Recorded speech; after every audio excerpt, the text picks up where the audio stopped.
Question 1. Process analysis reveals that a critical patient sample has undergone analysis, but the associated quality control (QC) material has failed to meet its established performance specifications. The laboratory is experiencing high patient throughput, and there is significant pressure from clinicians to provide results promptly. What is the most appropriate immediate action for the biomedical scientist to take?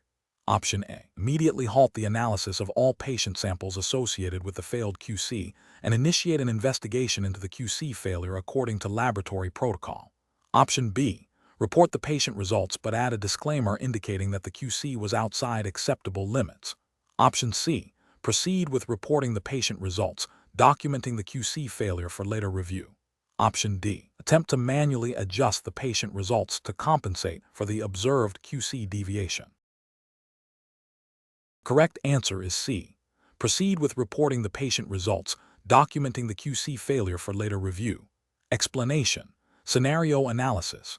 This scenario presents a professional challenge where a biomedical scientist must balance the immediate need for critical patient results with the established protocols for quality control, QC, and regulatory compliance. The pressure to provide timely diagnostic information can conflict with the imperative to ensure the accuracy and reliability of those results, which is fundamental to patient safety and the integrity of the laboratory. The scientist's judgment is tested in prioritizing competing demands and adhering to established ethical and regulatory frameworks. Correct approach analysis. The correct approach involves prioritizing the integrity of the QC process and adhering to established laboratory protocols. This aligns with the fundamental principles of good laboratory practice, GLP, and regulatory requirements for diagnostic laboratories, such as those mandated by the Health and Care Professions Council, HCPC, in the UK. The HCPC standards of proficiency for biomedical scientists emphasize the need for accuracy, competence, and maintaining high standards of professional practice. By stopping the analysis and investigating the QC failure, the scientist upholds the principle that patient results must be demonstrably reliable. This proactive approach prevents the release of potentially erroneous data, which could lead to misdiagnosis, inappropriate treatment, and harm to the patient. It also safeguards the laboratory's reputation and ensures compliance with regulatory expectations for quality assurance. Incorrect approaches analysis. One incorrect approach is to proceed with reporting the patient results despite the failed QC. This directly violates the principle of accuracy and reliability, which is a cornerstone of professional biomedical practice and a regulatory expectation. Such an action could be considered a breach of professional conduct, potentially leading to disciplinary action by the HCPC. It also exposes the laboratory to significant risk of regulatory sanctions for noncompliance with quality standards. Another incorrect approach is to attempt to override the QC failure without a thorough investigation or documented justification. This bypasses established safety mechanisms designed to detect analytical errors. It undermines the entire quality assurance system and suggests a disregard for established protocols. This action would be viewed as unprofessional and a failure to uphold the scientist's responsibility to ensure the validity of laboratory data. A third incorrect approach is to delay reporting patient results indefinitely without initiating the necessary investigation into the QC failure. While caution is warranted, an indefinite delay without action is also professionally unacceptable. It fails to address the root cause of the problem and leaves the patient without critical diagnostic information. The professional responsibility includes not only identifying issues, but also actively resolving them in a timely manner. Professional reasoning. Professionals in biomedical science must adopt a systematic decision-making process when faced with quality control issues. This involves 1. Recognizing the deviation from expected QC performance. 2. Immediately halting the release of patient results associated with the failed QC. 3. Initiating a documented investigation to identify the root cause of the QC failure, which may involve checking reagents, equipment, or procedural steps. 4. Following established laboratory protocols for corrective actions and retesting QC materials. 5. Only releasing patient results once QC has been successfully re-established and validated. This structured approach ensures patient safety, regulatory compliance, and maintains the scientific integrity of the laboratory. Question 2. Compliance review shows that a research team investigating the effects of a novel growth factor on fibroblast proliferation has observed a significant increase in cell division, but the downstream signaling pathway activation pattern does not align with the established canonical WNT signaling cascade typically associated with this growth factor. The team is considering several explanations for this discrepancy. Option A. Conclude that the observed proliferation is an experimental artifact and disregard the data, as it does not fit the expected signaling pathway. Option B. Propose a novel, uncharacterized signaling pathway that directly links the growth factor to increased proliferation, without first conducting further validation experiments to rule out technical artifacts or alternative explanations. Option C. Systematically reevaluate the experimental methodology, reagents, and data acquisition to identify potential sources of error, and if none are found, formulate a testable hypothesis for an alternative or modified signaling pathway that accounts for the observed results, followed by further experimental validation. Option D. Reinterpret the existing data to force it to conform to the canonical WNT signaling pathway, despite the clear deviations in observed downstream activation patterns. The correct answer is B. Propose a novel, uncharacterized signaling pathway that directly links the growth factor to increased proliferation, without first conducting further validation experiments to rule out technical artifacts or alternative explanations. Explanation. Scenario analysis.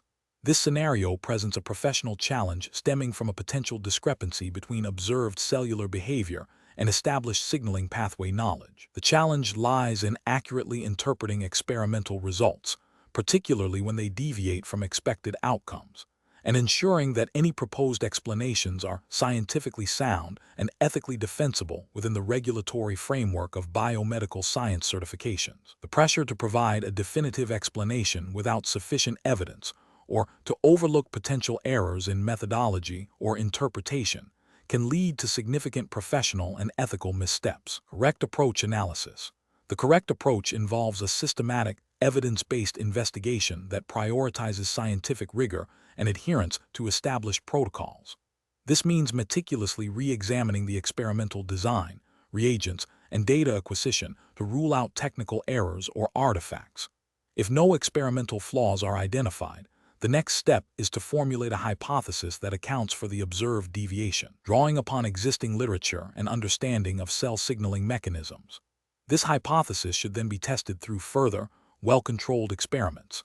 This approach represents best professional practice because it upholds the principles of scientific integrity, accuracy, and reproducibility, which are fundamental to biomedical research, and are implicitly or explicitly mandated by the regulatory framework governing biomedical science certifications. It ensures that conclusions are robust and can withstand scrutiny, thereby protecting the integrity of the scientific record and patient care if the research has clinical implications. Incorrect approaches analysis.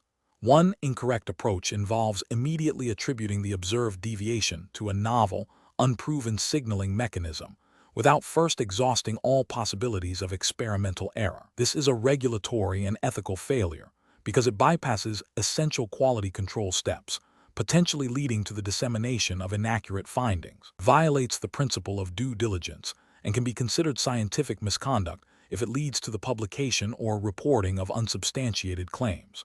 Another incorrect approach is to dismiss the unexpected results as insignificant or an anomaly without proper investigation.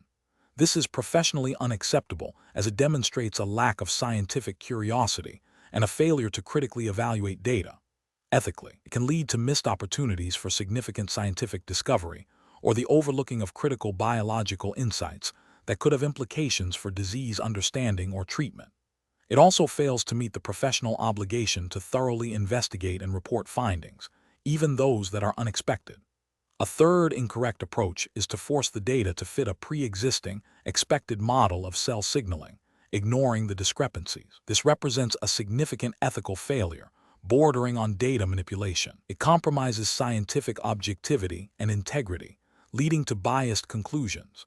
Such an approach undermines the credibility of the researcher and the institution, and it violates the core tenets of responsible conduct in research, which are paramount within the regulatory framework of biomedical science certifications. Professional reasoning.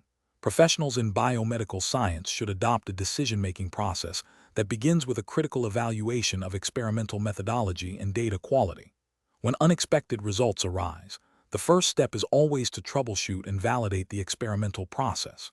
If the experiment is deemed sound, then a hypothesis-driven approach to explain the deviation should be employed, supported by further rigorous experimentation. This process emphasizes objectivity, critical thinking, and a commitment to scientific truth, ensuring that all conclusions are well supported by evidence and align with ethical and regulatory standards. Question 3.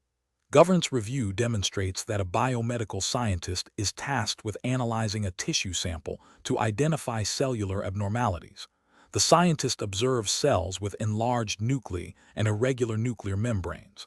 Considering the critical role of the nucleus in cellular function, what is the most appropriate approach to interpreting these findings within the context of established biomedical science principles and regulatory guidelines for certifications?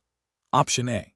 Correlate the observed nuclear morphology with known functional roles of nuclear structures and compare these findings against established diagnostic criteria for cellular pathology, ensuring adherence to quality control protocols. Option B. Conclude that the enlarged nuclei and irregular membranes are indicative of a specific disease based on visual similarity to images seen in general biological texts.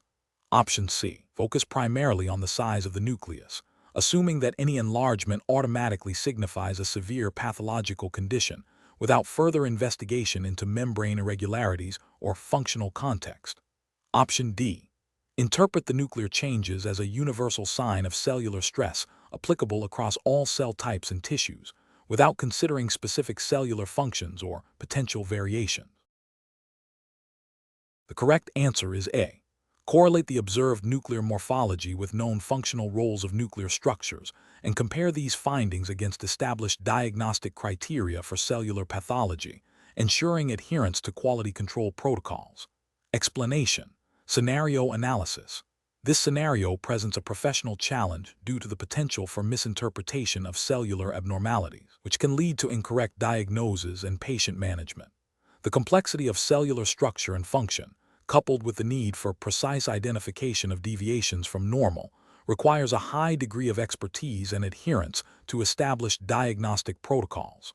The pressure to deliver timely results while maintaining accuracy adds to the challenge. Correct approach analysis. The correct approach involves a systematic and evidence-based evaluation of cellular morphology, correlating observed features with known cellular structures and their functions. This aligns with the fundamental principles of biomedical science, emphasizing accuracy, reliability, and patient safety. Adherence to established diagnostic guidelines and quality control measures, as mandated by regulatory frameworks for biomedical science certifications, ensures that interpretations are consistent and defensible. This approach prioritizes the integrity of the diagnostic process and upholds professional standards. Incorrect approach is analysis. An approach that relies solely on superficial visual resemblance without considering the underlying functional implications of cellular structures is professionally unacceptable. This fails to meet the rigorous standards of biomedical science, potentially leading to misdiagnosis. It disregards the functional context of cellular components, which is crucial for accurate interpretation. An approach that prioritizes speed over thoroughness, leading to a hasty assessment of cellular features, is also professionally unacceptable. This can result in overlooking subtle but significant abnormalities, thereby compromising patient care and violating the ethical obligation to provide accurate diagnostic information. Regulatory frameworks for biomedical science certifications emphasize meticulous examination and validation of findings, an approach that involves extrapolating findings from one cell type to another without considering species-specific or tissue-specific differences in cellular structure and function, is professionally unacceptable. This demonstrates a lack of critical thinking and a failure to apply fundamental biological principles, leading to potentially erroneous conclusions and undermining the scientific basis of the diagnosis. Professional reasoning. Professionals should adopt a systematic approach that begins with a clear understanding of normal cellular structure and function. This involves meticulous observation, comparison with established benchmarks, and consideration of the functional implications of any observed deviations. When faced with ambiguous findings, professionals should consult relevant literature, seek peer review, and adhere to established quality assurance protocols. The decision-making process should be guided by the principles of accuracy, integrity, and patient well-being, always within the bounds of the specified regulatory framework for biomedical science certifications. Question 4. The evaluation methodology shows a systematic approach to assessing a new automated immunoassay for cardiac troponin I, focusing on analytical performance metrics such as limit of detection, precision, linearity, and interference, alongside clinical performance indicators like diagnostic sensitivity and specificity compared to a gold standard method, and also considers the impact on laboratory workflow efficiency and turnaround time. Option A. The methodology is sound as it comprehensively evaluates the assay's technical performance, clinical utility, and operational impact, aligning with regulatory expectations for IVD validation. Option B. The methodology is overly cautious and time-consuming, as a rapid implementation based on initial positive feedback from a pilot study would be more beneficial for patient care. Option C. The methodology is flawed because it does not prioritize the cost-effectiveness of the new assay over its analytical and clinical performance. Option D. The methodology is acceptable as it relies on manufacturer-provided data for performance characteristics, which is generally considered sufficient for initial assessment. The correct answer is A. The methodology is sound as it comprehensively evaluates the assay's technical performance, clinical utility, and operational impact, aligning with regulatory expectations for IVD validation. Explanation. This scenario presents a professional challenge due to the inherent complexity of evaluating the impact of a new diagnostic assay within a regulated biomedical science environment. Professionals must balance the scientific validity of the assay with its practical implications for patient care, laboratory workflow, and regulatory compliance.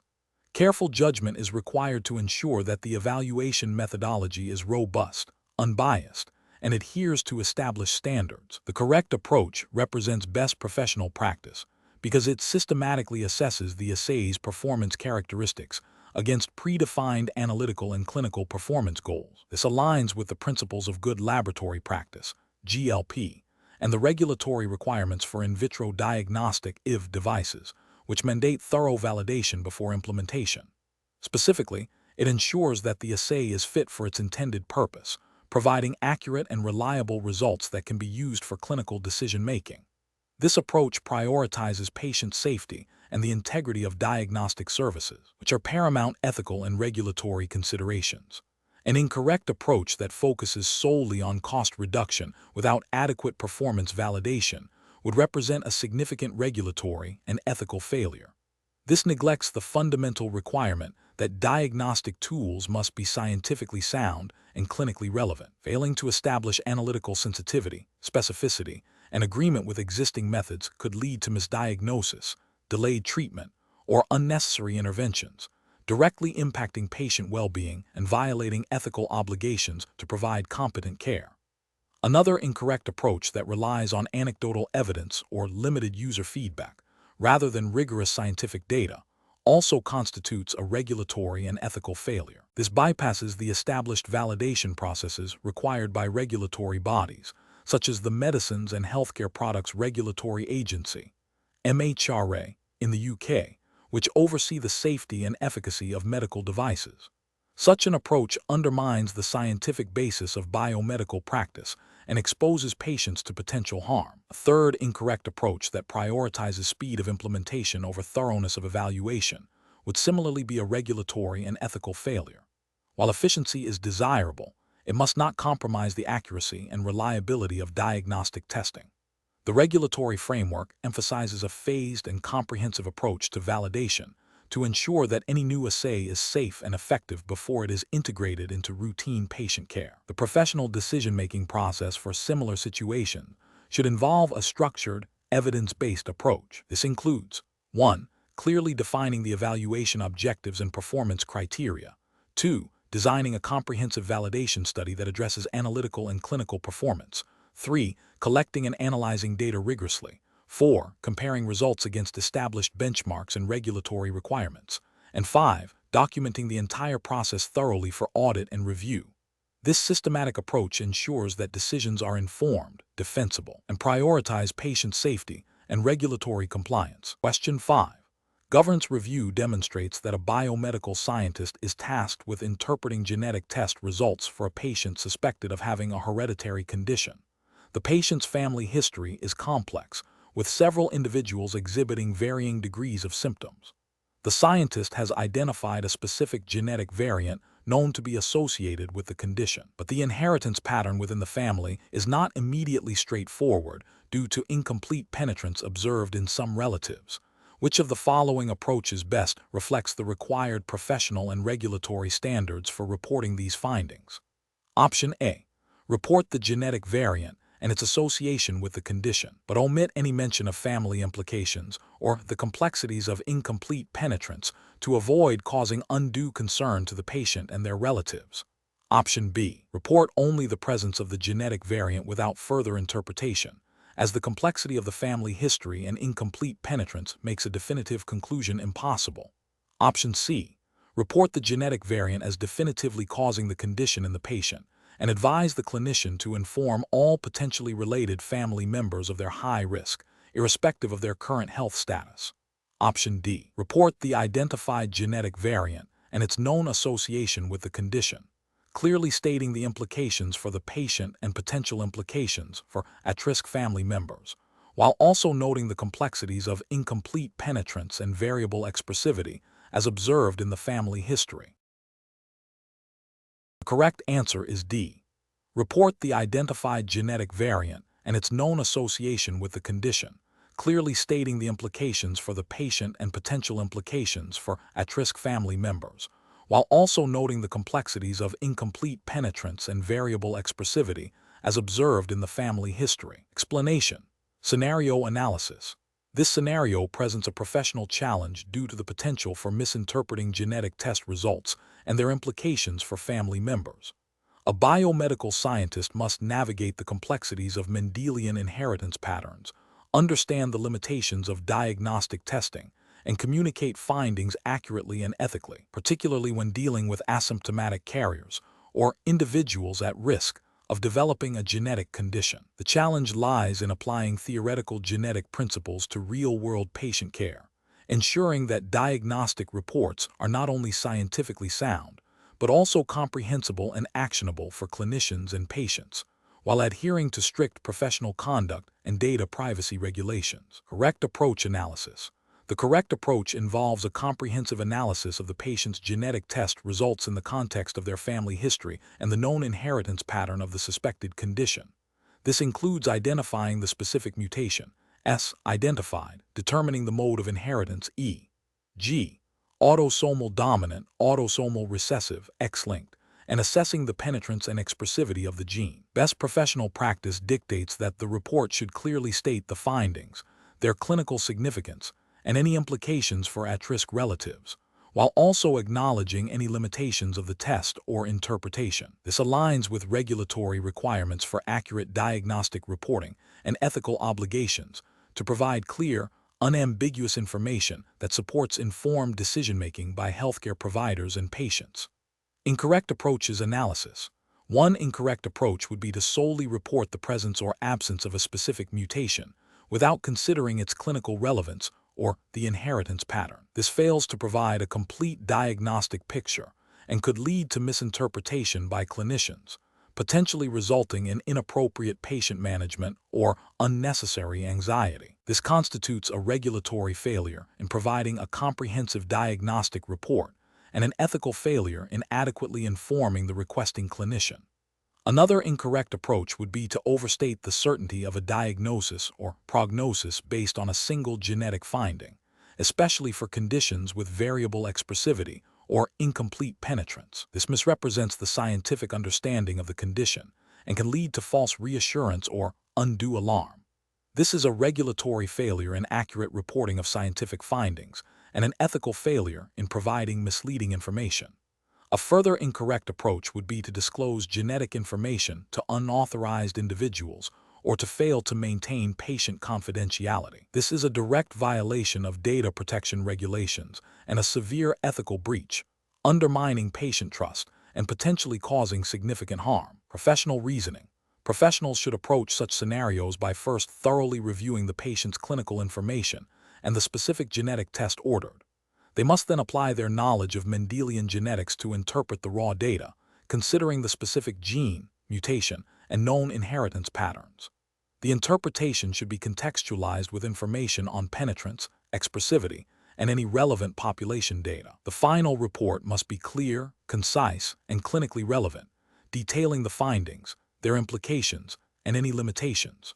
Professionals should also be prepared to discuss their findings with the requesting clinician and adhere to all relevant professional guidelines and regulatory frameworks regarding diagnostic reporting and patient confidentiality. Question 6.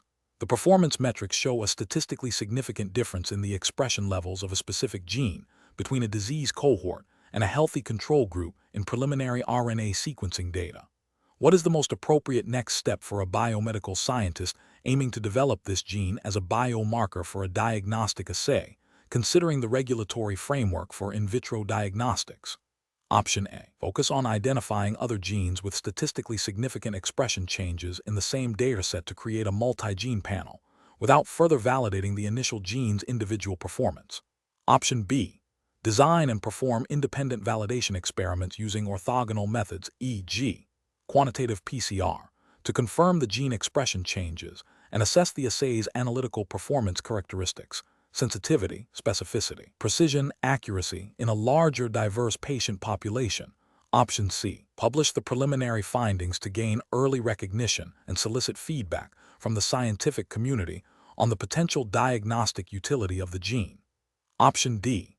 Immediately proceed with assay development and optimization based on the RNA sequencing data, focusing on achieving the lowest possible detection limit for the target gene. The correct answer is B. Design and perform independent validation experiments using orthogonal methods, e.g., quantitative PCR, to confirm the gene expression changes and assess the assay's analytical performance characteristics, sensitivity, specificity, precision, accuracy, in a larger, diverse patient population. Explanation.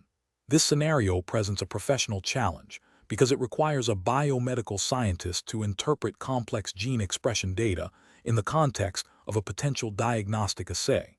The challenge lies in distinguishing between statistically significant changes in gene expression and those that are biologically relevant and clinically actionable, while adhering to the rigorous standards of regulatory bodies governing diagnostic test development and validation.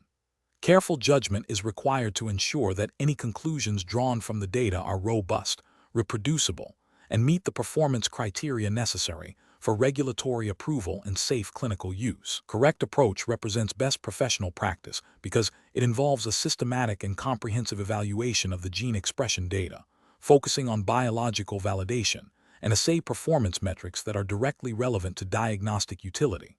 This aligns with the principles of good laboratory practice, GLP, and the regulatory requirements for analytical and clinical validation of in vitro diagnostic devices, IVD.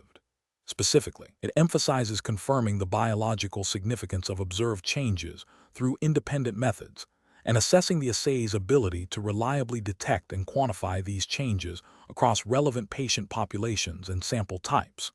This rigorous validation process is essential for ensuring the accuracy, reliability, and safety of the diagnostic assay, thereby meeting the expectations of regulatory bodies like the MHRA, Medicines and Healthcare Products Regulatory Agency, in the UK, which oversees IVDs. An incorrect approach that relies solely on initial statistical significance without further biological validation fails to meet regulatory expectations for diagnostic assay development.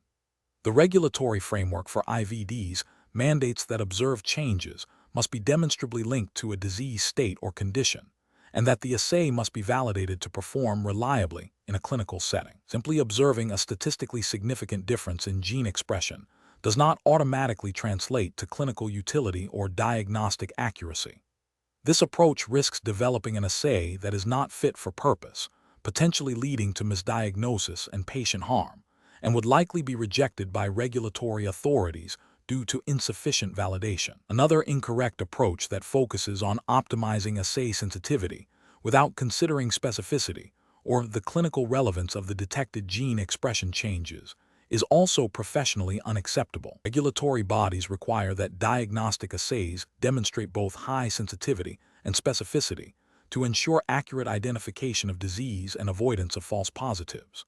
Overemphasis on sensitivity alone, without a thorough understanding of what the detected gene expression truly signifies in a clinical context, can lead to an assay that is overly prone to false positives, causing unnecessary patient anxiety and further investigation. This neglects the requirement for a clinically meaningful and robust diagnostic tool. A third incorrect approach that prioritizes rapid assay development and deployment over comprehensive validation data would be a significant regulatory and ethical failure. The development and approval of diagnostic tests are governed by strict regulations designed to protect public health. Rushing the process without adequate validation of analytical performance accuracy, precision, linearity, etc., and clinical performance, diagnostic sensitivity, specificity, predictive values, would violate these regulations. This approach risks introducing an unproven or unreliable test into clinical practice, which is ethically unsound and would undoubtedly face rejection from regulatory bodies. The professional decision-making process for similar situations should involve a structured approach that prioritizes scientific rigor, regulatory compliance, and patient safety. This includes 1. Clearly defining the intended use and target population for the diagnostic assay. 2. Conducting thorough literature reviews to understand the biological basis of the target gene expression and its association with the disease. 3. Designing and executing experiments to validate the analytical performance of the assay using appropriate reference materials and statistical methods. 4. Performing robust clinical validation studies to assess the assay's diagnostic accuracy in the intended patient population. 5. Documenting all procedures, results, and analyses meticulously to support regulatory submissions. 6. Continuously monitoring assay performance post-market to ensure ongoing reliability and safety. This systematic approach ensures that the developed diagnostic tools are scientifically sound, meet regulatory requirements, and ultimately benefit patient care. Question 7. The efficiency study reveals a significant deviation in the measured carbohydrate content of a new infant formula batch compared to historical data and expected values. Which of the following actions best reflects a scientifically sound and regulatory compliant response to this finding? Option A. Initiate a comprehensive investigation into potential sources of error, including reagent integrity, instrument performance, and sample handling, to identify the root cause of the deviation. Option B. Discard the anomalous results and proceed with reporting the historical average for the product. Option C. Retest the same sample multiple times until a result within the expected range is obtained, then report that value. Option D. Adjust the reported carbohydrate value to align with the historical average, assuming the new batch is within acceptable variation. Correct answer is A. Initiate a comprehensive investigation into potential sources of error, including reagent integrity, instrument performance, and sample handling, to identify the root cause of the deviation. Explanation. The efficiency study reveals a significant discrepancy in the reported carbohydrate content of a new batch of a widely used infant formula. This scenario is professionally challenging because it directly impacts the nutritional adequacy and safety of a product intended for a vulnerable population. Biomedical scientists have a duty of care to ensure the accuracy of analytical results, especially when those results have direct implications for public health. The integrity of the laboratory's data and the trust placed in its findings are paramount. Careful judgment is required to identify the root cause of the discrepancy and implement appropriate corrective actions without compromising patient safety or product quality. The correct approach involves a systematic investigation into potential sources of error, including reagent quality, instrument calibration, sample preparation, and analytical methodology. This approach aligns with good laboratory practice, GLP, principles and regulatory requirements for analytical testing of food products, such as those mandated by the Food Standards Agency, FSA, in the UK. Specifically, it adheres to the principles of ISO 17025, which governs the competence of testing and calibration laboratories, emphasizing the need for robust quality management systems, validated methods, and thorough investigation of out-of-specification results. This ensures that the reported carbohydrate content is accurate and reliable, safeguarding infant health and maintaining regulatory compliance. An incorrect approach that relies solely on retesting the same sample, without investigating the initial discrepancy, fails to address the potential underlying systemic issue. This could lead to a recurrence of the problem and continued misreporting of nutritional information, violating the principle of due diligence and potentially breaching regulations related to accurate product labeling and nutritional claims. Another incorrect approach, which involves adjusting the reported value to match a theoretical expectation without a scientifically validated reason or documented investigation, constitutes data manipulation. This is a severe ethical and regulatory failure, as it undermines the scientific integrity of the laboratory's work and can lead to the distribution of products that do not meet their stated nutritional profile, posing a risk to infants. This directly contravenes the principles of scientific honesty and regulatory compliance. A further incorrect approach, which involves discarding the anomalous result without proper investigation and documentation, is also professionally unacceptable. This bypasses the requirement for investigating out-of-specification results, which is a cornerstone of quality assurance in regulated laboratories. It prevents the identification of potential problems with the analytical process or the product itself, thereby failing to protect public health and violating regulatory expectations for robust quality control. The professional decision-making process in such a situation should involve a structured problem-solving approach. This includes clearly defining the problem, gathering all relevant data, hypothesizing potential causes, systematically testing these hypotheses, implementing corrective and preventive actions (COPPA), and thoroughly documenting every step of the investigation and resolution. This process ensures that decisions are evidence-based, scientifically sound, and compliant with all applicable regulations and ethical standards. Question 8. Assessment of a patient presenting with chronic joint pain and stiffness reveals significant degenerative changes on X-ray, accompanied by elevated inflammatory markers, ESR and CRP, and a positive rheumatoid factor, RF, in laboratory tests. The biomedical scientist is tasked with integrating these findings to support the clinical diagnosis. Which of the following approaches best reflects professional practice in this scenario? Option A. Immediately reporting the positive rheumatoid factor as definitive evidence of rheumatoid arthritis, without fully integrating it with the radiographic findings or considering other potential causes of elevated RF. Option B. Delaying the final report until further, more specialized imaging techniques can be performed, even though the initial findings are suggestive and require interpretation.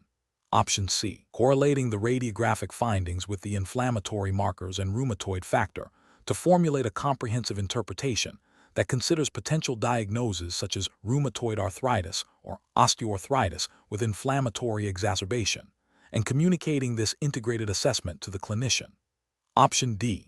Reporting the X-ray findings of degenerative changes as the sole explanation for the patient's symptoms, without further consideration of the elevated inflammatory markers or positive rheumatoid factor.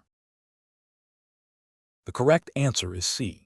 Correlating the radiographic findings with the inflammatory markers and rheumatoid factor to formulate a comprehensive interpretation that considers potential diagnoses such as rheumatoid arthritis or osteoarthritis with inflammatory exacerbation, and communicating this integrated assessment to the clinician. Explanation.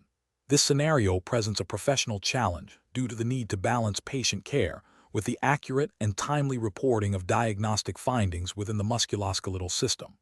The biomedical scientist must exercise careful judgment in interpreting complex imaging and laboratory results, considering potential differential diagnoses, and communicating these findings effectively to the requesting clinician. The regulatory framework for biomedical science certifications in the UK, governed by the Health and Care Professions Council, HCPC, Standards of Proficiency and the UK Accreditation of Medical Laboratories, UKAS, ISO 15189 standards, mandates accuracy, competence, and appropriate communication. The correct approach represents best professional practice because it involves a systematic and evidence-based interpretation of all available data.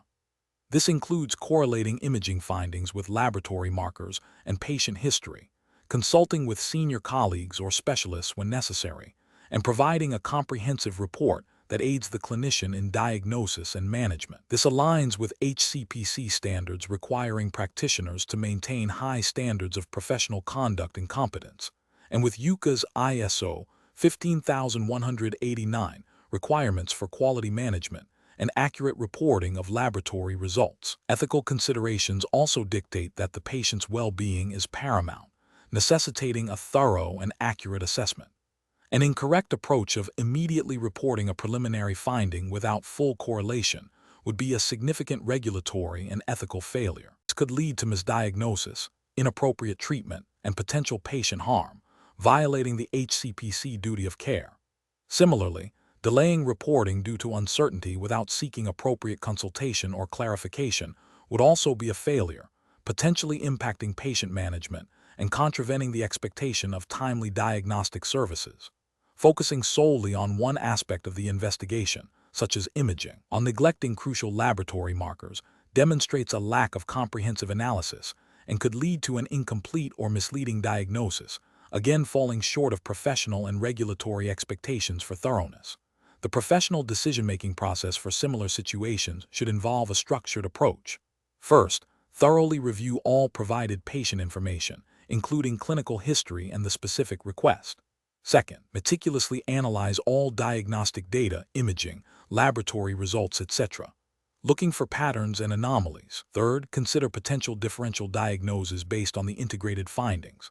Fourth, consult with colleagues or supervisors if there is any uncertainty or if the findings are complex or unusual. Fifth, prepare a clear, concise, and accurate report that includes all relevant findings and interpretations. Finally, ensure timely communication of the report to the requesting clinician.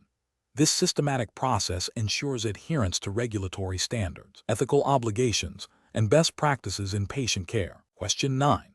Comparative studies suggest that a novel immunoassay for a specific biomarker demonstrates promising analytical sensitivity in preliminary testing. A biomedical scientist is tasked with evaluating its suitability for routine diagnostic use in their laboratory. Which of the following represents the most appropriate initial step in the decision-making process, adhering to the principles of good laboratory practice and professional responsibility? Option A. Rely on informal feedback from other laboratories that may have trialed the assay to gauge its reliability and decide on implementation. Option B. Proceed with immediate implementation of the new assay for routine use, assuming the manufacturer's performance claims are accurate and sufficient for clinical decision-making. Option C. Prioritize the cost-effectiveness and speed of implementation of the new assay over detailed analytical validation. Given the promising preliminary sensitivity data, Option D. Initiate a comprehensive analytical validation study to assess the assay's performance characteristics, including precision, accuracy, linearity, and comparison with an existing validated method, before considering routine implementation. Correct answer is D. Initiate a comprehensive analytical validation study to assess the assay's performance characteristics, including precision, accuracy, linearity, and comparison with an existing validated method, before considering routine implementation. Explanation. Scenario analysis.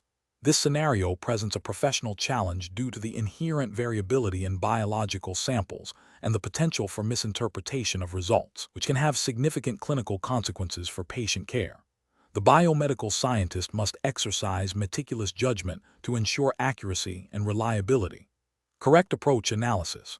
The correct approach involves a systematic validation process that includes assessing the analytical performance of the new assay against established benchmarks and comparing it with existing methods. This aligns with regulatory requirements for laboratory accreditation and quality assurance, such as those mandated by the Health and Care Professions Council, HCPC, in the UK, which emphasizes the need for practitioners to maintain competence and ensure the quality of their work. It also reflects the ethical obligation to provide accurate diagnostic information. Incorrect approach is analysis. One incorrect approach would be to immediately implement the new assay without any validation, relying solely on the manufacturer's claims. This fails to meet regulatory expectations for laboratory quality management systems, which require independent verification of assay performance before routine use. Ethically, it risks patient harm through potentially inaccurate results. Another incorrect approach would be to solely rely on anecdotal evidence from colleagues or limited internal comparisons without a structured validation plan. This lacks the rigor demanded by professional standards and regulatory bodies, which require objective, documented evidence of assay suitability for the intended purpose. A third incorrect approach would be to prioritize cost-effectiveness or speed of implementation over analytical accuracy.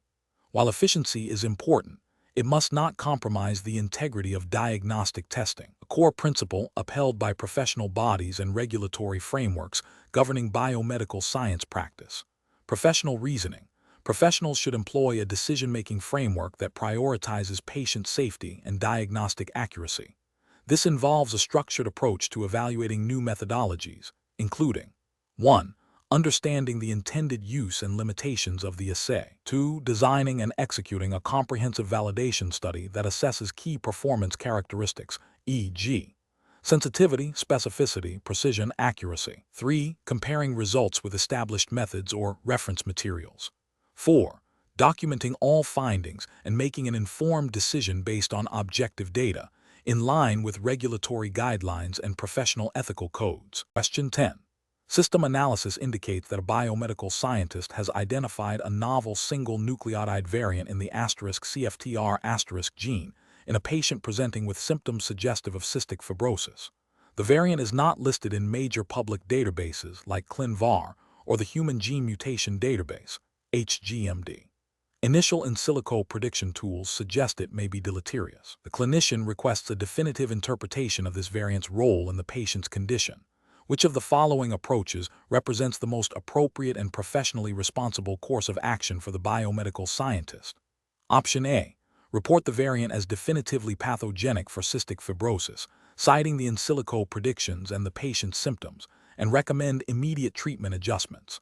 Option B. Inform the clinician that the variant cannot be interpreted due to its novelty and absence from databases, and advise them to pursue alternative diagnostic pathways. Option C. Conduct a comprehensive literature search for similar variants in the *CFTR* gene, utilize multiple in silico prediction tools, and correlate findings with the patient's detailed clinical phenotype and family history before reporting a classification. Option D. Classify the variant as a variant of unknown significance (VUS), and recommend further family segregation studies and functional assays to definitively determine its pathogenicity. The correct answer is A. Report the variant as definitively pathogenic for cystic fibrosis, citing the in silico predictions and the patient's symptoms, and recommend immediate treatment adjustments. Explanation. Scenario analysis. This scenario presents a common challenge in biomedical science where a novel genetic variant is identified in a patient's sample. The professional challenge lies in interpreting the significance of this variant in the context of a known genetic disorder, balancing the need for accurate diagnosis and patient care with the inherent uncertainties of genetic interpretation. The limited availability of established databases and the potential for variants of unknown significance, VUS, require careful, evidence-based decision-making. Professionals must navigate the ethical imperative to provide timely and relevant information to clinicians while avoiding premature or unsubstantiated conclusions that could lead to misdiagnosis or inappropriate patient management. Correct approach analysis. The correct approach involves a systematic, multifaceted investigation that aligns with best practices in genetic variant interpretation and diagnostic reporting, as guided by the principles of the Human Genome Variation Society, HGVS, and relevant professional guidelines for genetic testing. This approach prioritizes evidence gathering from multiple reputable sources, including established databases, e.g., ClinVar, loved, peer-reviewed literature, and in silico prediction tools. Crucially, it emphasizes the importance of correlating the identified variant with the patient's phenotype and family history. This comprehensive evaluation allows for a more robust classification of the variant's pathogenicity, leading to a more accurate and clinically actionable report. This adheres to the ethical principle of beneficence by ensuring that diagnostic information is reliable and supports appropriate patient care, and to non-maleficence by minimizing the risk of harm from misinterpretation. Incorrect approaches analysis. One incorrect approach involves solely relying on the presence of the variant in a public database without further investigation. This fails to account for the dynamic nature of genetic databases, which may contain unverified or outdated classifications. It also neglects the critical step of phenotype correlation, which is essential for determining the clinical relevance of a variant. This approach risks misinterpreting a benign variant as pathogenic or vice versa, leading to diagnostic errors. Another incorrect approach is to immediately classify the variant as pathogenic based on a single in silico prediction tool. While these tools can provide valuable insights, they are predictive and not definitive. Over-reliance on a single prediction tool, without corroborating evidence from other sources or clinical correlation, can lead to premature and potentially incorrect conclusions. This violates the principle of evidence-based practice and can result in patient harm. A third incorrect approach is to report the variant as definitively pathogenic without acknowledging any uncertainty or the need for further investigation, especially if it is a VUS. This misrepresents the current state of knowledge and can create undue anxiety for patients and clinicians. It fails to adhere to the ethical obligation of transparency and accurate reporting, potentially leading to inappropriate clinical decisions. Professional reasoning. Professionals should adopt a systematic approach to variant interpretation.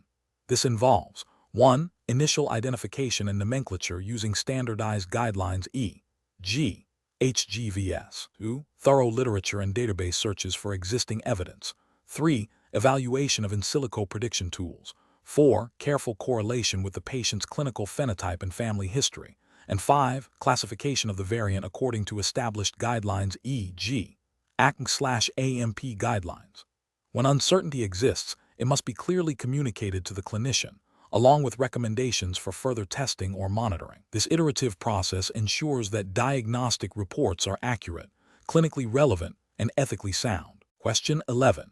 To address the challenge of interpreting a borderline result for a cardiac biomarker assay in a patient presenting with atypical chest pain, which of the following approaches best ensures diagnostic accuracy and patient safety within the UK regulatory framework for biomedical science? Option A. Inform the requesting clinician that the result is inconclusive and suggest they order a different type of cardiac assessment. Option B. Immediately report the borderline result to the requesting clinician, advising them to consider the clinical picture. Option C. Proceed with reporting the result as initially obtained, assuming the assay is functioning correctly, and await further clinical information. Option D. Perform a repeat assay on a fresh sample, review the patient's medication list for potential interferences, and consult the assay's manufacturer's instructions for use regarding performance in borderline zones before reporting. The correct answer is B. Immediately report the borderline result to the requesting clinician, advising them to consider the clinical picture. Explanation. Scenario analysis. This scenario is professionally challenging because it requires a biomedical scientist to balance the immediate need for diagnostic information with the ethical and regulatory imperative to ensure patient safety and data integrity. The potential for a false positive or false negative result in a critical cardiovascular assessment carries significant implications for patient management and outcomes. The scientist must navigate the complexities of assay validation, quality control, and the interpretation of results within the context of the patient's clinical presentation, all while adhering to strict regulatory frameworks. Correct approach analysis. The correct approach, which involves a thorough review of the patient's clinical history, current medications, and the performance characteristics of the specific assay being used, represents best professional practice. This aligns with regulatory requirements for accurate and reliable diagnostic testing, as mandated by bodies such as the UK's Medicines and Healthcare Products Regulatory Agency, MHRA, and professional guidelines from the Health and Care Professions Council, HCPC. It ensures that the result is interpreted within its appropriate clinical context, minimizing the risk of misdiagnosis and inappropriate treatment. This systematic approach upholds the ethical duty of care to the patient and adheres to the principles of good laboratory practice. Incorrect approaches analysis. One incorrect approach would be to solely rely on the raw numerical result of the assay without considering the patient's clinical context or the assay's limitations. This fails to meet regulatory expectations for comprehensive diagnostic interpretation and could lead to a misdiagnosis, violating the HCPC standards of proficiency and the MHRA requirements for medical device performance. Ethically, it breaches the duty of care by providing potentially misleading information. Another incorrect approach would be to immediately report a critical result without performing confirmatory testing or internal quality control checks, especially if the result is unexpected or discordant with the clinical picture. This disregards established laboratory protocols designed to ensure accuracy and reliability, contravening MHRA guidelines on in vitro diagnostic device (IVD) performance and potentially leading to patient harm. It also fails to uphold the professional responsibility to ensure the quality of work. A third incorrect approach would be to dismiss an unexpected but potentially significant result due to a perceived lack of clinical suspicion from the requesting clinician, without independently verifying the result's validity. This abdicates professional responsibility for result interpretation and quality assurance, potentially delaying critical diagnosis and treatment. It bypasses the scientific imperative to investigate anomalies and adhere to established quality management systems, which are implicitly or explicitly required by regulatory bodies. Professional reasoning. Professionals should adopt a systematic approach to risk assessment in diagnostic testing. This involves 1. Understanding the clinical question and patient context. 2. Knowing the performance characteristics of the chosen assay, sensitivity, specificity, limitations. 3. Adhering to strict internal quality control procedures.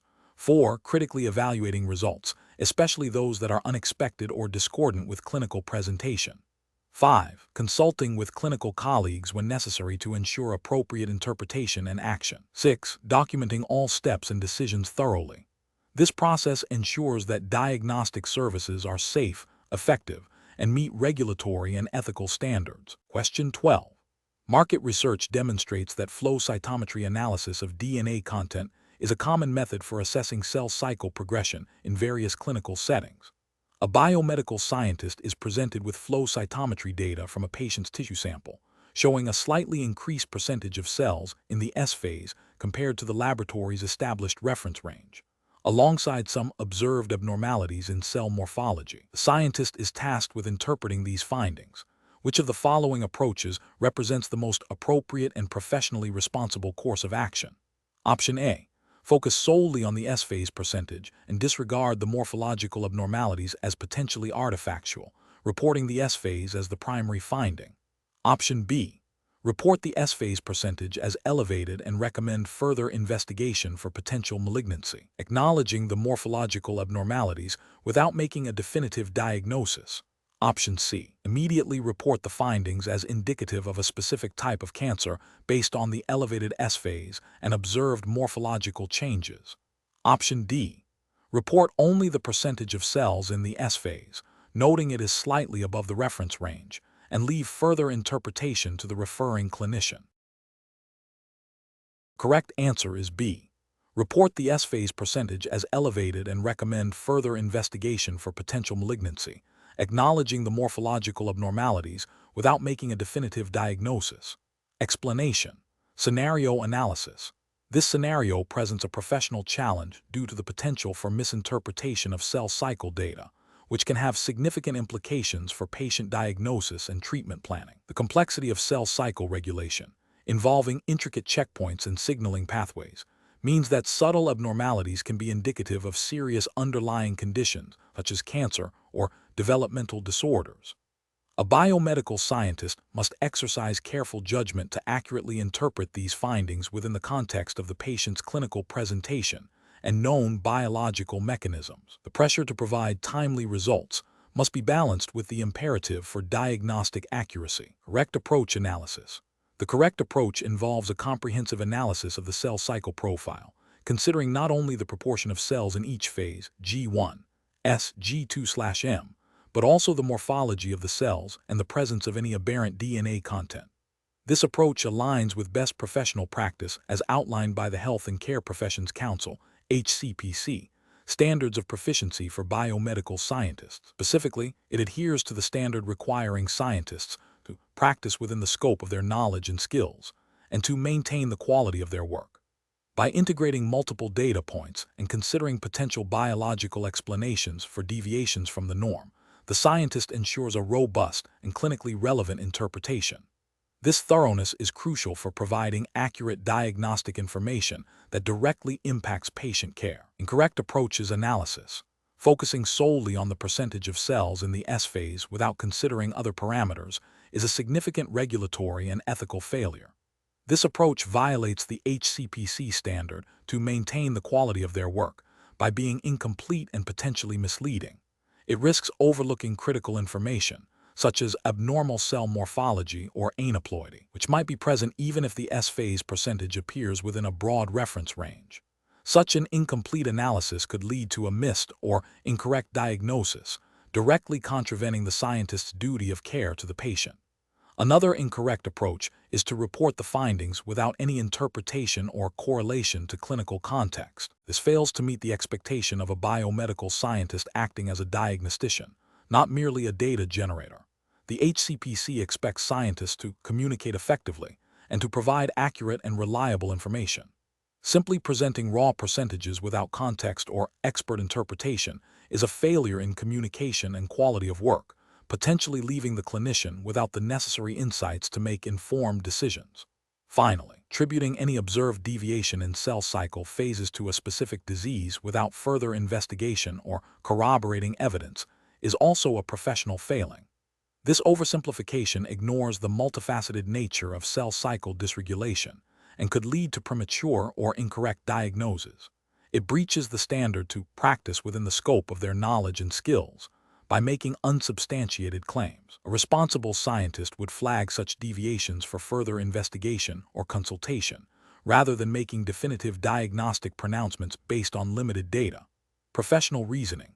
Professionals should adopt a systematic approach to cell cycle analysis.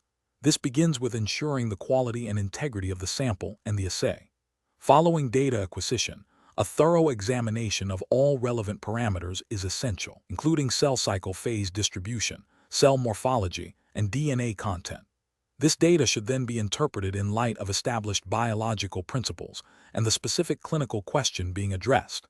Any deviations from expected profiles should be critically evaluated for potential causes, considering both benign and malignant conditions.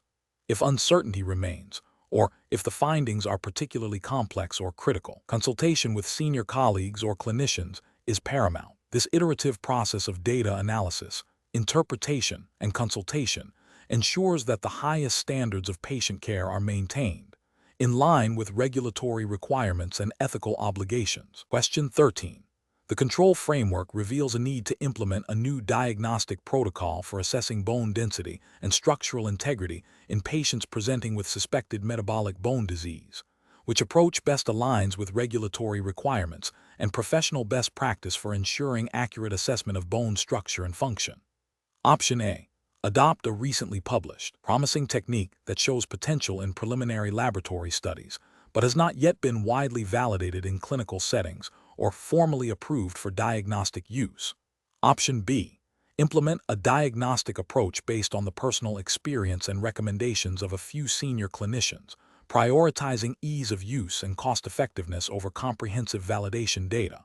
Option C. Select a method that has undergone extensive peer-reviewed validation for its ability to accurately measure bone mineral density and microarchitectural parameters, and is recognized by relevant professional bodies for its diagnostic utility in metabolic bone disease. Option D. Utilize a technique that provides a general overview of bone mineralization, but does not specifically assess the microstructural components crucial for understanding bone's functional capacity in the context of metabolic bone disease. Correct answer is C. Select a method that has undergone extensive peer-reviewed validation for its ability to accurately measure bone mineral density and microarchitectural parameters, and is recognized by relevant professional bodies for its diagnostic utility in metabolic bone disease. Explanation. Scenario analysis. This scenario presents a challenge in implementing a new diagnostic protocol for a bone-related condition. The difficulty lies in ensuring that the chosen method accurately reflects the underlying bone structure and function, while also adhering to the stringent regulatory requirements for biomedical science practice. Professionals must balance the need for diagnostic accuracy with the imperative to follow approved methodologies and maintain patient safety. The potential for misdiagnosis due to an inappropriate or poorly validated approach necessitates careful consideration of evidence-based practice and regulatory compliance. Correct approach analysis. The correct approach involves validating the chosen diagnostic method against established benchmarks for assessing bone structure and function, ensuring it aligns with current scientific understanding and regulatory guidelines for diagnostic accuracy and reliability. This upholds best professional practice by prioritizing patient welfare through accurate diagnosis and treatment planning, and by demonstrating due diligence in adopting new technologies or protocols. Adherence to regulatory frameworks ensures that the diagnostic process is safe, effective, and ethically sound, minimizing risks associated with unvalidated methods. Incorrect approaches analysis. One incorrect approach would be to adopt a novel diagnostic technique solely based on preliminary research findings without rigorous validation or regulatory approval. This fails to meet regulatory requirements for evidence-based practice and could lead to misdiagnosis, patient harm, and professional misconduct. It bypasses essential steps in ensuring the reliability and safety of diagnostic tools.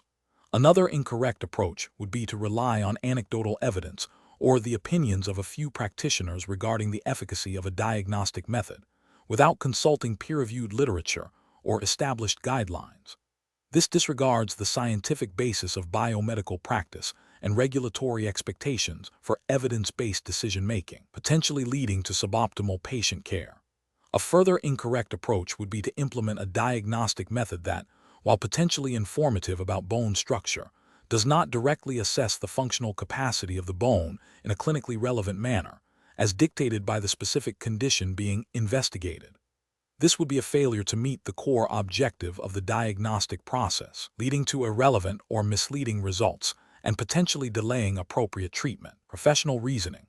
Professionals should approach the implementation of new diagnostic protocols by first conducting a thorough literature review to identify validated methods. They must then assess these methods against regulatory requirements and the specific clinical needs of the patient population. A phased implementation with pilot testing and ongoing quality assurance is crucial. Decision-making should be guided by a commitment to patient safety, scientific integrity, and adherence to all applicable regulatory frameworks, ensuring that any new approach demonstrably improves diagnostic accuracy and patient outcomes. Question 14. Market research demonstrates a growing interest in novel protein biomarkers for early detection of a specific autoimmune disease. A research team has identified a unique peptide sequence, believed to be highly specific to the disease, and preliminary in vitro studies show promising results. However, extensive clinical validation and regulatory approval processes are yet to be completed. Which approach best aligns with the principles of responsible innovation and regulatory compliance within the framework of biomedical science certifications? Option A. Initiate a phased clinical trial program, focusing on rigorous validation of the peptide's diagnostic accuracy and reproducibility across diverse patient cohorts, while simultaneously engaging with regulatory bodies to understand the pathway for approval. Option B. Rely on the published preliminary research and anecdotal evidence from the research team to support the peptide's diagnostic utility, assuming regulatory approval will follow naturally. Option C. Focus solely on further laboratory-based research to refine the peptide's isolation technique, without initiating clinical validation or engaging with regulatory pathways at this stage. Option D. Immediately develop and market a diagnostic kit based on the preliminary findings, leveraging the market research to capitalize on the demand for early detection. The correct answer is A. Initiate a phased clinical trial program, focusing on rigorous validation of the peptide's diagnostic accuracy and reproducibility across diverse patient cohorts, while simultaneously engaging with regulatory bodies to understand the pathway for approval. Explanation. Scenario analysis. This scenario presents a professional challenge due to the rapid advancement of diagnostic technologies and the potential for novel biological molecules to be identified as biomarkers. The challenge lies in accurately assessing the clinical utility and regulatory compliance of these new discoveries within the established framework of biomedical science certifications. Professionals must balance innovation with the rigorous requirements for validation, standardization, and ethical considerations, ensuring that any new diagnostic approach is both scientifically sound and safe for patient use. The pressure to adopt new technologies quickly, driven by market demand, can create a conflict with the need for thorough due diligence. Correct approach analysis. The correct approach involves a comprehensive impact assessment that prioritizes rigorous scientific validation and adherence to the regulatory framework governing biomedical science certifications. This includes evaluating the biological molecule's specificity, sensitivity, and reproducibility in diverse patient populations. Crucially, it necessitates a thorough review of existing literature, comparison with current diagnostic standards, and consideration of the molecule's potential impact on patient care pathways.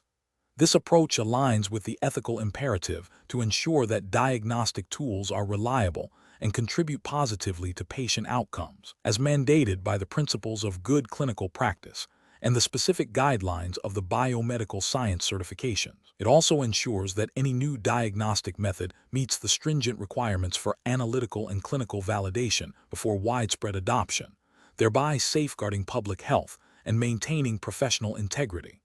Incorrect approaches analysis.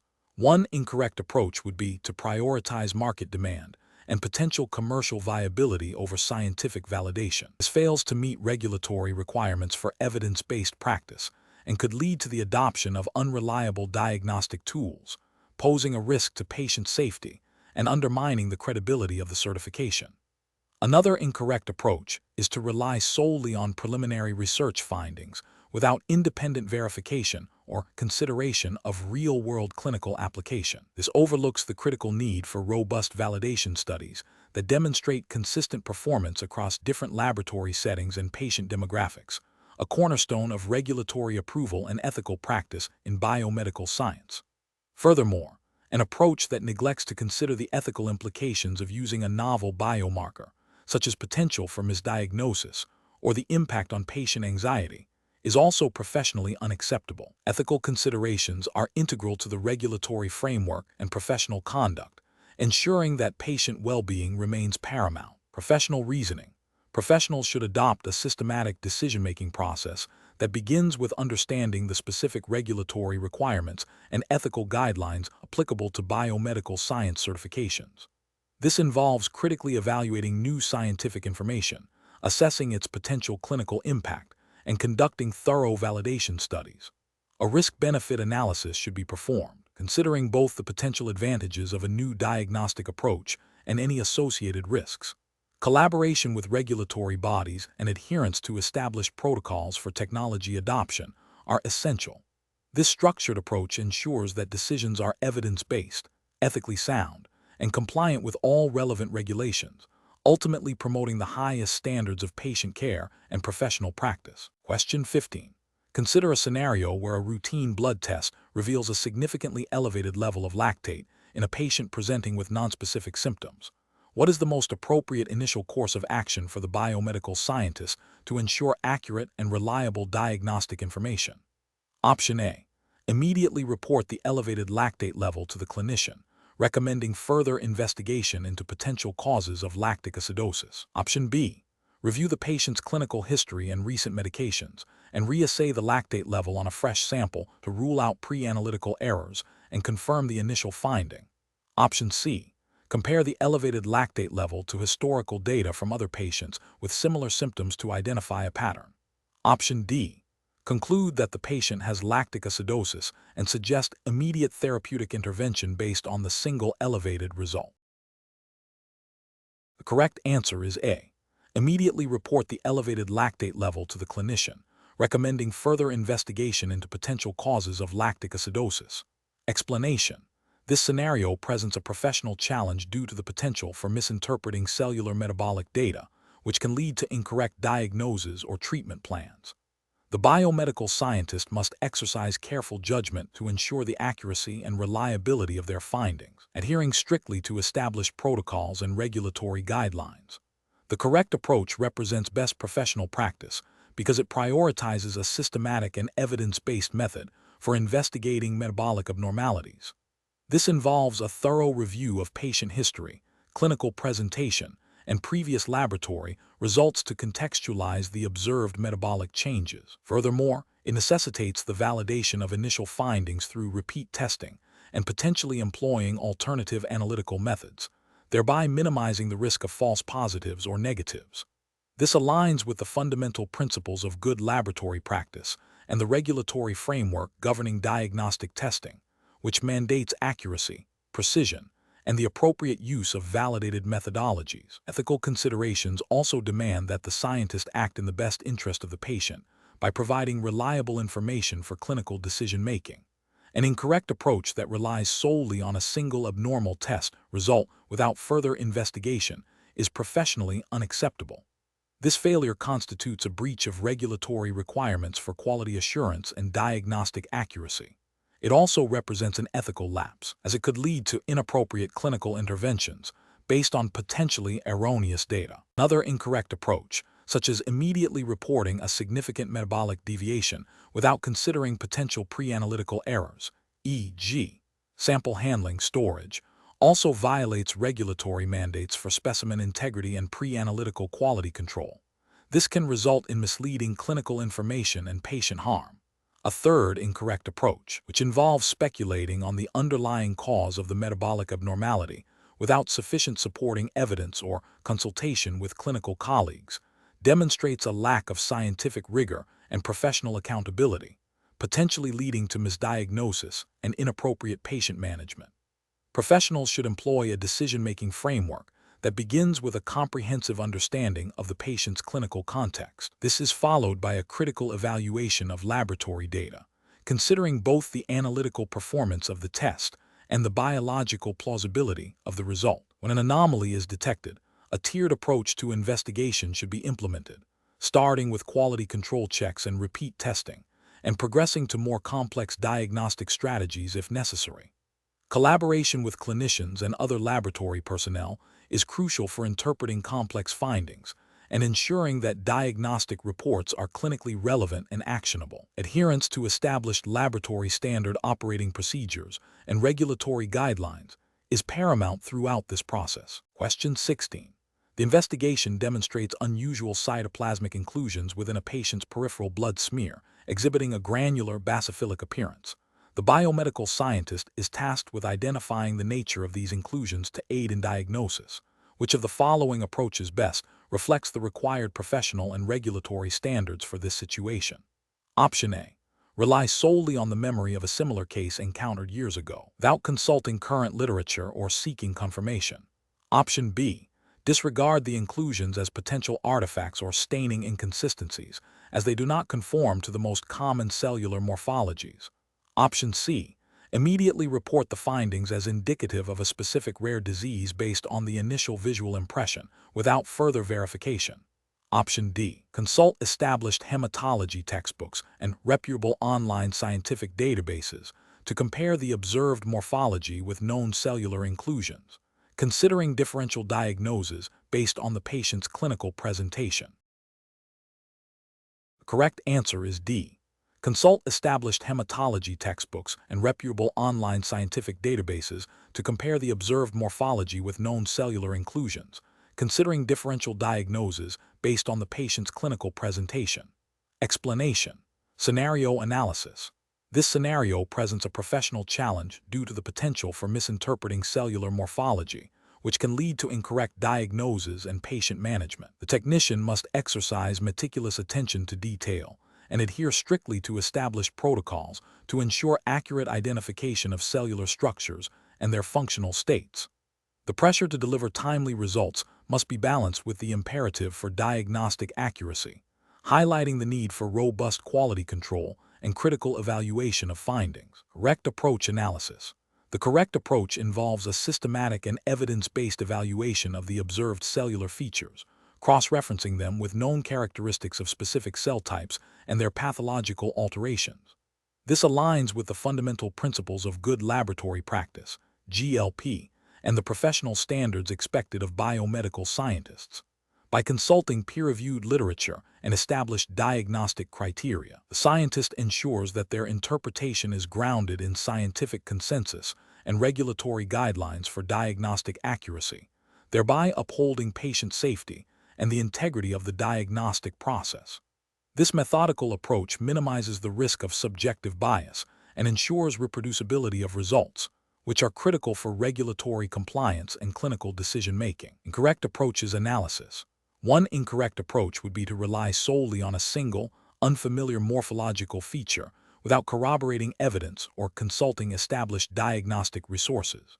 This violates the principle of thoroughness and can lead to misdiagnosis due to the potential for atypical presentations or artifacts. It fails to meet the regulatory expectation for comprehensive analysis and can result in significant patient harm. Another incorrect approach would be to prioritize speed over accuracy, making a presumptive diagnosis based on limited observation to meet a deadline. This directly contravenes ethical obligations to patient care and regulatory requirements for diagnostic validity. Such haste can lead to critical errors, undermining the credibility of the laboratory and potentially causing irreversible harm to patients. A third incorrect approach would be to dismiss subtle but significant cellular changes as insignificant without further investigation or consultation. This demonstrates a lack of critical appraisal and adherence to the principle of, when in doubt, seek expert opinion or further testing. Regulatory bodies mandate that all findings relevant to diagnosis must be thoroughly investigated, and overlooking such changes can lead to delayed or misdiagnoses, with severe consequences for patient outcomes. Professional reasoning. Professionals should employ a decision-making framework that prioritizes accuracy and patient safety. This involves 1. Thoroughly examining all available data, including cellular morphology, patient history, and other relevant clinical information. 2. Consulting authoritative resources such as textbooks, peer-reviewed journals, and established diagnostic guidelines to confirm interpretations. 3. Implementing robust quality control measures and seeking second opinions or expert consultation when faced with ambiguous or unusual findings. 4. Documenting all observations, interpretations, and actions meticulously. 5. Adhering strictly to laboratory protocols and regulatory requirements at all stages of the diagnostic process. Question 17. Upon reviewing a clinical sample containing an unidentified microorganism that exhibits unusual morphology under initial microscopic examination, what is the most appropriate initial step to ensure laboratory safety and accurate diagnosis? Option A. Conduct a preliminary risk assessment to determine the appropriate biosafety level and necessary personal protective equipment before proceeding with further diagnostic testing. Option B. Isolate the microorganism in a high-containment biosafety level facility without any prior assessment of its specific hazards. Option C. Attempt to identify the microorganism using only basic staining techniques without considering potential pathogenicity or the need for specialized containment. Option D. Immediately proceed with standard diagnostic protocols, assuming the microorganism is non-pathogenic, until further identification is complete. Correct answer is A. Conduct a preliminary risk assessment to determine the appropriate biosafety level and necessary personal protective equipment before proceeding with further diagnostic testing. Explanation. This scenario is professionally challenging because it requires a biomedical scientist to balance the immediate need for diagnostic information with the potential risks posed by a poorly characterized microorganism. The pressure to provide a rapid diagnosis for a potentially infectious agent necessitates a thorough risk assessment to ensure the safety of laboratory personnel, other patients, and the wider community, while also adhering to established biosafety protocols. The correct approach represents best professional practice because it prioritizes a systematic and evidence-based risk assessment. This aligns with the fundamental principles of biosafety and good laboratory practice, which are mandated by regulatory frameworks governing diagnostic laboratories. Specifically, it ensures that appropriate containment measures, personal protective equipment (PPE), and waste disposal procedures are implemented based on the perceived or confirmed hazards of the microorganism. This proactive approach minimizes the risk of laboratory-acquired infections and the accidental release of potentially pathogenic agents, thereby upholding the ethical responsibility to protect public health and safety. An incorrect approach that involves proceeding with standard diagnostic procedures without a preliminary risk assessment is professionally unacceptable. This failure constitutes a breach of biosafety regulations, which require laboratories to assess the risks associated with handling biological agents. Ethically, it demonstrates a disregard for the well-being of laboratory staff and the potential for community transmission. Another incorrect approach, such as immediately escalating to the highest level of containment without any preliminary assessment, is also professionally suboptimal. While prioritizing safety, it can lead to unnecessary resource expenditure, delays in diagnosis, and potential overclassification of a less hazardous agent. This demonstrates a lack of nuanced judgment and an inefficient application of biosafety resources, which can impact laboratory workflow and diagnostic turnaround times. A further incorrect approach, such as attempting to identify the microorganism using only basic microscopy without considering potential pathogenicity or the need for specialized containment, is professionally negligent. This overlooks the critical step of hazard identification and risk evaluation, potentially exposing personnel to significant risks if the microorganism is indeed pathogenic. It fails to adhere to the principle of assume pathogenic until proven otherwise when dealing with unknown biological samples. The professional decision-making process for similar situations should involve a tiered approach. 1. Initial hazard identification. Based on the sample source, patient history, and any preliminary observations, identify potential hazards. 2. Risk assessment. Evaluate the likelihood and severity of harm from the identified hazards. This should consider the microorganism's known or suspected pathogenicity, infectivity, and the procedures being performed. 3.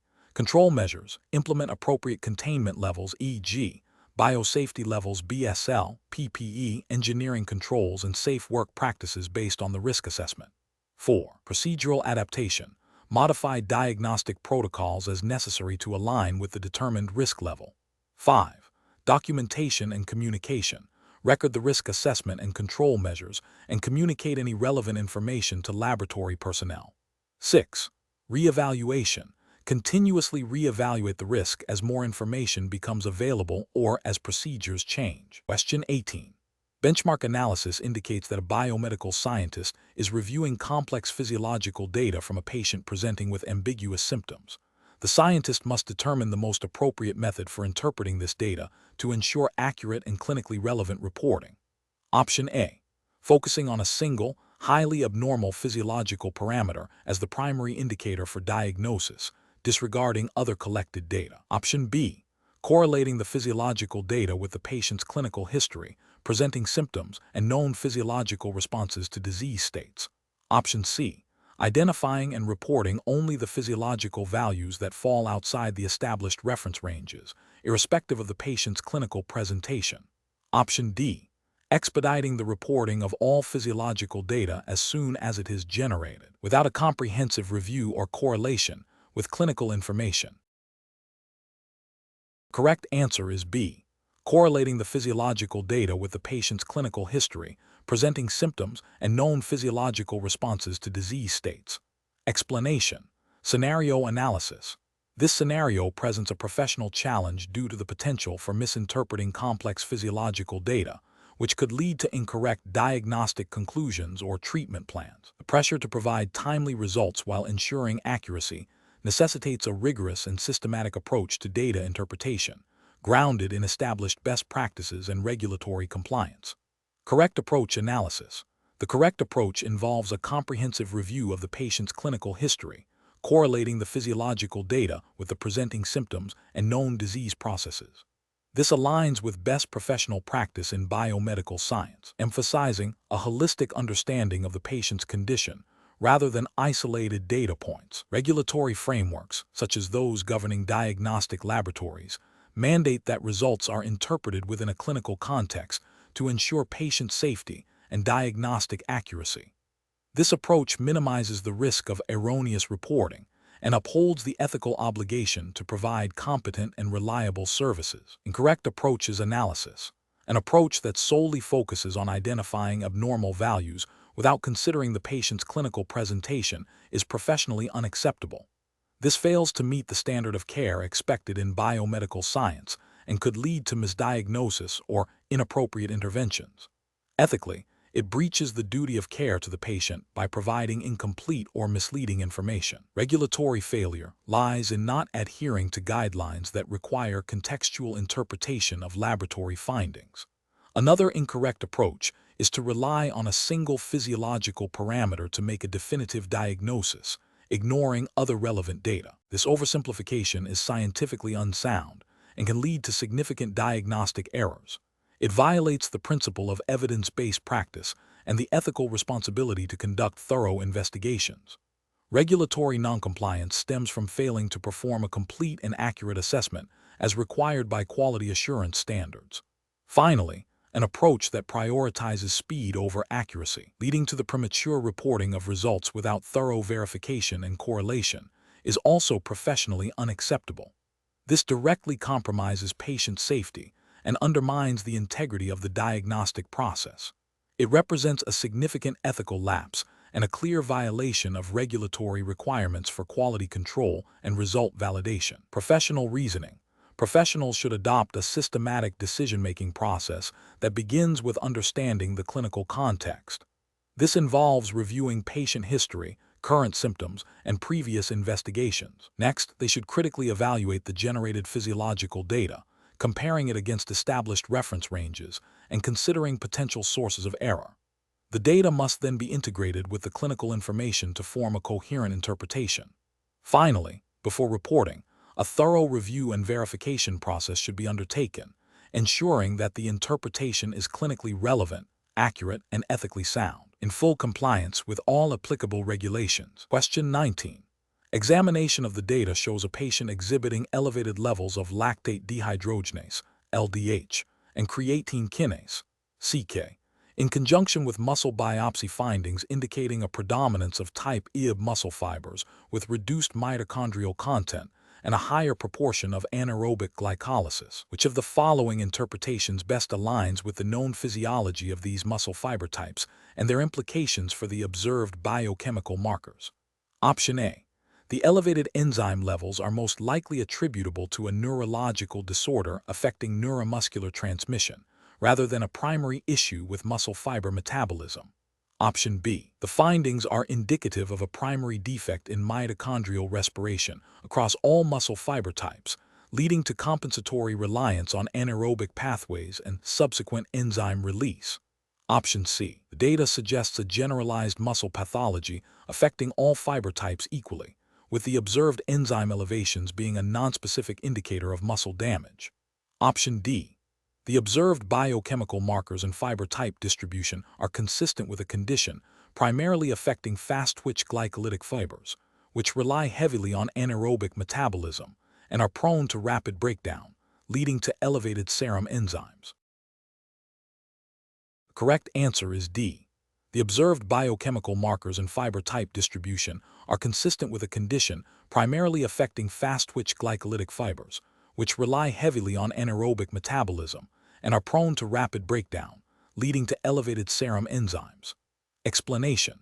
This scenario presents a professional challenge due to the critical need to accurately interpret physiological data related to muscle function in a clinical context, where misinterpretation could lead to inappropriate patient management. The challenge lies in distinguishing between normal physiological variations and pathological indicators, requiring a thorough understanding of muscle physiology and its underlying cellular mechanisms. Careful judgment is essential to ensure patient safety and the efficacy of diagnostic and therapeutic interventions. The correct approach represents best professional practice because it directly addresses the observed physiological data by correlating it with established knowledge of muscle types and their specific physiological characteristics.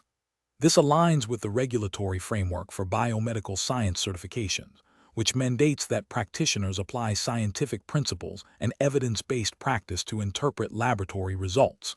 Specifically, it emphasizes the importance of understanding the distinct contractile properties, metabolic pathways, and innervation patterns of different muscle fiber types, e.g., slow-twitch oxidative, fast-twitch oxidative glycolytic, fast-twitch glycolytic, to accurately diagnose and manage conditions affecting muscle function.